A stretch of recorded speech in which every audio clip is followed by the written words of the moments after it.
futboleros, ¿cómo están? Bienvenidos al canal de YouTube Guillo Arango. Febrero 7 del año 2007. Ese día los astros se alinearon para algunos eventos muy importantes en la historia de la selección Colombia y de la selección de Uruguay. Varias curiosidades que dejó ese partido en el Estadio General Santander de Cúcuta cuando debutaba Jorge Luis Pinto con la selección Colombia como entrenador, y obviamente estaba ahí, como lo es actualmente, Oscar Washington Tabárez. Ese partido amistoso en Cúcuta traía a las máximas figuras de Uruguay.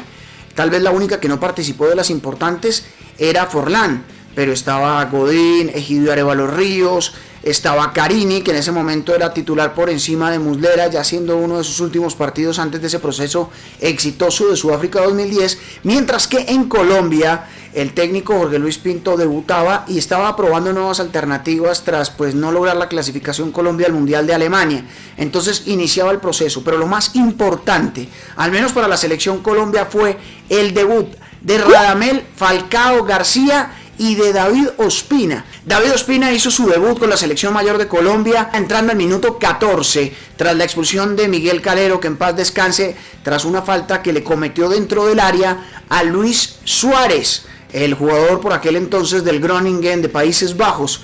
Pues anotó Sebastián Abreu en la primera intervención de David Ospina como arquero de la selección mayor de Colombia. Después volvió a repetir Abreu y en el segundo tiempo anotó un golazo Gonzalo Vargas. El primero de los 106 partidos que tiene actualmente David Ospina en la selección. Falcao García entró en la segunda parte por Elkin Murillo. El primero de los 92 partidos que jugó hasta el momento Falcao con la selección de mayores, donde ha anotado 35 goles, siendo nuestro máximo goleador en selección Colombia. Su debut goleador fue en el partido que siguió en otra competencia, la Copa Quirín, donde le anotó a Montenegro. Hasta ahí no llegaron las particularidades y los célebres debuts, como el de Luis Suárez, que debutó con la selección mayor de Uruguay ese día. Fue titular ante Colombia, siendo su primer partido cuando ya estaba en el fútbol de Países Bajos, el primero de los 116 partidos que hoy por hoy lleva Luis Suárez. Lamentablemente no todo fue redondo, le cometieron la pena máxima en el primer tiempo, pero fue expulsado con roja directa en Cúcuta al minuto 84. Pero ojo que las conexiones cósmicas de Luis Suárez con Colombia no se detienen ahí, con su debut internacional en selecciones, sino que también debutó a nivel profesional en clubes con Nacional de Montevideo en Barranquilla, en la Copa Libertadores. Nacional cayó 3-2. El 4 de mayo del 2005, Luis Suárez debutó con Nacional de Montevideo y en el arco de este equipo estaba, para que las coincidencias sigan jugando buenas pasadas, Mario Sebastián Viera, hoy por hoy uno de los máximos ídolos del cuadro tiburón. Otra de las particularidades de ese partido es que en la selección de Uruguay estaba Ignacio Iturralde como central, al lado de Scotti y Diego Godín, que era muy joven en esa época.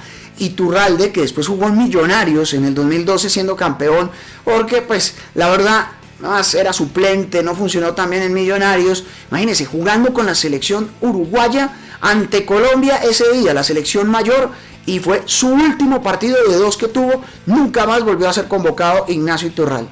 Y otra de las curiosidades es que ese día en la selección de Uruguay estuvo Diego Vera. Los últimos 3 minutos del partido entró por Gonzalo Vargas, el delantero que pasó por el Mónaco. En ese momento Vera estaba en Nacional de Montevideo y en el año 2011 pasó también por el fútbol colombiano, por el Deportivo Pereira. Fue el último partido que disputó Vera con la selección charrúa. En el General Santander también debutó Julio Mozo, un mediocampista de primera línea. Fue su debut internacional con la selección de Uruguay. Después no fue utilizado con frecuencia por Oscar Washington Tabárez y fue el último partido como internacional de Omar Pouso, que pasó por el Charlton Athletic de Inglaterra. Era el debut también como entrenador de Jorge Luis Pinto, quien acababa de sacar campeón al Cúcuta Deportivo en el año 2006, siendo campeón en el primer año después de lograr el ascenso, un hecho histórico en el fútbol colombiano. El Cúcuta también aportó jugadores a la selección colombiana, precisamente jugado en ese terreno. Breiner García, que hacía su debut internacional con selección, y Walter Moreno, que jugó 11 partidos más después de ese día con la selección Colombia, y era uno de los jugadores que más le gustaba a Jorge Luis Pinto. Fue titular Rubén Darío Velázquez, el mediocampista de primera línea que pasó por el Once Caldas y que fuera campeón de la Copa Libertadores. Pues bien, ese fue el último partido con selección mayor de este jugador, que recordemos había participado con Colombia de la Copa Confederaciones, estuvo en ese torneo tan importante que se disputó en Francia. Otro de los datos que arroja este particular duelo del año 2007 es que es el único partido en la historia de la Selección Colombia de Mayores disputado en el Estadio General Santander de Cúcuta. Aquí les dejo entonces las alineaciones de ese partido disputado en el General Santander, con el debut histórico de David Ospina y de Falcao y de Luis Suárez en la selección de Uruguay, en ese camino exitoso que terminaría con el cuarto puesto en Sudáfrica 2010 para los dirigidos por Oscar Washington Tabárez. Me encantaría que en la casilla de comentarios me digan qué otro partido para ustedes arroja un montón de datos históricos, curiosidades, en un simple amistoso, miren todo lo que pasó entre Colombia y Uruguay para la historia futura de cada una de las selecciones. Recuerden suscribirse al canal, darle me gusta, activar la campana de notificaciones y seguirme en mis diferentes redes sociales. Hasta pronto, futboleros.